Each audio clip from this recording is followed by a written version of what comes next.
सर्वेभ्यो नमो नमः। आज मैं योग और उसके अंग के बारे में आपको बताऊंगा। योग का शाब्दिक अर्थ है जुड़ना या जोड़ना। रूढ़ अर्थ में आत्मा और परमात्मा के जोड़ की विधि योग है। योग दर्शन के सूत्रकार महर्षि पतंजलि ने कहा है, योगश्चित्त वृत्ति निरोधः, अर्थात चित्त मतलब मन की जो वृत्ति है, कार्य है, उसको निरोध करना, उसको रोकना ही योग है। चित्त वृत्ति निरोध का क्रियात्मक अर्थ है चित्त की सारी शक्तियों को बिखरने से रोककर एकाग्र करके एक काम, एक विषय या एक बिंदु पर लगा देना। अब हम योग के अंगों को समझेंगे। योग के 8 अंग हैं: यम, नियम, आसन, प्राणायाम, प्रत्याहार, धारणा, ध्यान और समाधि। इन 8 सोपानों को ही योग के 8 अंग कहा गया है। अब हम एक एक करके योग के अंगों को समझेंगे। यम, यम क्या होता है? यम मतलब संयम, कंट्रोल। जैसे अपने आप को नियंत्रित करना ही यम है। यम के 5 भेद हैं: अहिंसा, सत्य, अस्तेय, ब्रह्मचर्य और अपरिग्रह। अहिंसा किसे कहते हैं? किसी प्राणी को मन, वचन और कर्म से दुख न देना ही अहिंसा है। हिंसा का उल्टा अहिंसा।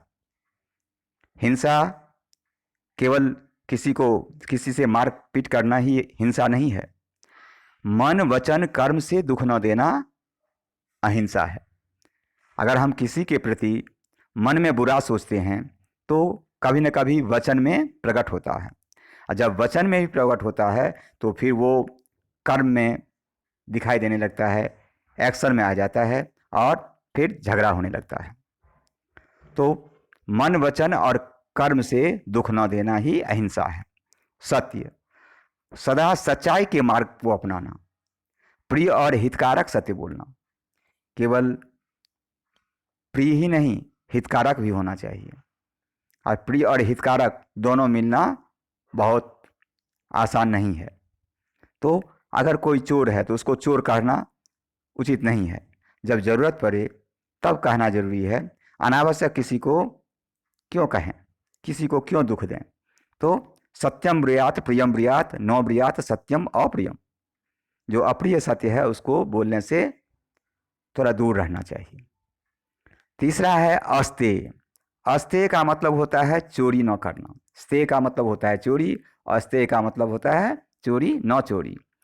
जो अपना नहीं, जो अपने परिश्रम से कमाया नहीं, उसे दूसरे से लेने का प्रयत्न न करना, यही अस्तेय है। अब ब्रह्मचर्य, ब्रह्म अर्थात परमात्मा में ध्यान रखना, अपनी इंद्रियों को वश में रखना, शारीरिक, मानसिक और बौद्धिक शक्ति को बढ़ाना। ब्रह्मचर्य में रह करके हम अपना शारीरिक, मानसिक और बौद्धिक विकास कर सकते हैं। छात्र को, स्टूडेंट को ब्रह्मचारी और ब्रह्मचारिणी कहा जाता है, क्योंकि ये समय शारीरिक, मानसिक और बौद्धिक शक्ति को बढ़ाने का है। अपरिग्रह, परिग्रह का मतलब होता है जमा करना। अपरिग्रह मतलब आवश्यकता से अधिक जमा न करना। साई इतना दीजिए जामे कुटुंब समाए, मैं भी भूखा न रहूं साथ न भूखा जाए। तो इस तरह की सोच बहुत जरूरी है। अब यम के बाद दूसरा सोपान है नियम। नियम, रूल्स। नियम के भी 5 भेद हैं: शौच, संतोष, तप, स्वाध्याय, ईश्वर प्रणिधान। शौच क्या होता है? शौच पवित्रता। शौच का अर्थ है पवित्रता। बाहर और भीतर से अपने आप को स्वच्छ, पवित्र और ईमानदार रखना। केवल बाहर से ही नहीं, अंदर से भी पवित्र रहना चाहिए। बाहर से पवित्र हम कैसे रह सकते हैं? स्नान आदि से, स्नान से। और अंदर से पवित्र कैसे रह सकते हैं? ईमानदारी से। तो बाहर और भीतर से स्वच्छ और पवित्र रहना शौच है, कहलाता है। संतोष, संतोष का मतलब होता है हर समय, हर दशा में अपने परिश्रम से जो कुछ भी जीवन सामग्री प्राप्त है उसे स्वीकार करके प्रसन्न रहना। ये नहीं कि जो मार्क्स मिल जाएगा उसी में संतोष कर लें। Give the best you have, whether the best come back to you और not, you should be satisfied at that time.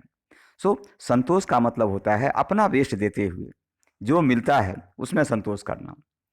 और श्री कृष्ण ने गीता में कहा है कि कर्मण्येवाधिकारस्ते मा फलेषु कदाचन। संतोष के लिए बहुत जरूरी है कि हम कर्म करें, हम अपना बेस्ट दें और फल की चिंता न करें। तप, तप क्या है? सुख दुख, सर्दी गर्मी, हानि लाभ आदि द्वंद्वों को एक समान होकर सहन करना। जीवन में सुख भी आएंगे, दुख भी आएंगे, सर्दी गर्मी होता है, हानि लाभ भी होगा। तो दोनों स्थिति में, लाभ के में बहुत ज़्यादा उतावलापन नहीं और हानि में बहुत ज़्यादा दुखी होने की ज़रूरत नहीं है। चक्रवत परिवर्तनते सुखानि च दुखानि च। सुख और दुख चक्के जैसे घूमते हैं वैसे ही घूमते हैं। तो इसको समझ लेने से हम और उसके अनुसार व्यवहार करना ही तप है। और स्वाध्याय, स्वाध्याय सेल्फ स्टडी, अच्छे ग्रंथों का पठन पाठन और आत्मनिरीक्षण करना। अच्छे ग्रंथों को पढ़ना ही नहीं, आत्मनिरीक्षण भी करना कि उससे हमारा कुछ फायदा हुआ कि नहीं, हम आगे बढ़ रहे हैं कि हम पीछे होते जा रहे हैं। केवल सैद्धांतिक नहीं, व्यावहारिक भी होना चाहिए। और ईश्वर प्रणिधान, अपने सभी कर्मों को ईश्वरार्पण कर देना। ईश्वर की छाया में रहना वही अमृत है, क्योंकि ये बहुत ज़रूरी है। हमारा हम जितना भी चिंतित रहेंगे वो सब चिंता दूर हो जाएगी अगर हम ईश्वर प्रणिधान में भी विश्वास करते हैं। रात में सोते समय जितना काम किए, जितना छूट गया वो कल करेंगे, आज का जितना है सब ईश्वर को समर्पित करके और आगे जो बच गया है उसकी चिंता न करके कल सुबह में करेंगे। तो सरेंडर टू गॉड। अब तीसरा है आसन। आसन जैसे सिद्धासन, पद्मासन, ये आसन है। पर्याप्त समय तक सुखपूर्वक एक ही आसन पर बैठे रहना, ये आसन कहलाते हैं, जैसे सिद्धासन है, पद्मासन है। और चौथा है प्राणायाम। प्राणायाम जैसे कपालभाति, अनुलोम विलोम, ये सब प्राणायाम है। और इसमें मुख्य रूप से श्वास की गति को रोकना, उसको वश में रखना, जैसे रेचक है, पूरक है, कुंभक है, ये इसके प्रमुख भेद है। सांस को किस तरह से रोका जाए, कैसे रोका जाए, इसके लिए रेचक, पूरक और कुंभक बताए गए हैं। इसके बाद प्रत्याहार। प्रत्याहार इंद्रियों को समेटकर आत्मा की ओर लाना, ये प्रत्याहार है। मतलब कान, त्वचा, आँख, जिह्वा और नाक, इन इंद्रियों को बहिरंग वृत्ति से आंतरिक आत्मा की ओर लाना। जैसे कि कछुआ अपने अंगों को अपने खोल में समेट लेता है, ऐसे ही अपने इंद्रिय शक्ति को संचय करना। इंद्रिय जो है, जैसे सेंस ऑर्गन्स जो है 5, उसका बहुत चंचलता है, उसमें मन के प्रभाव में आकर चंचल रहते हैं। तो इसको अपने जब हम ध्यान करें तो इसको कंट्रोल में रखें, इसको जैसे कछुआ अपने अंगों को समेट कर रखता है। और छठा है धारणा। किसी एक स्थान पर मन को केंद्रित करना, यही धारणा है। एक स्थान पर मन को केंद्रित करना ही क्या है? धारणा है। अब सातवां है ध्यान। मन को एक बिंदु पर लगाना। पांच जो ज्ञानेंद्रिय हैं उनके जो विषयों से मन को अलग कर लेना और एक विषय केंद्र बिंदु पर लगाना ही ध्यान है। और आठवां और अंतिम क्या सोपान क्या है, सीढ़ी क्या है? योग के समाधि।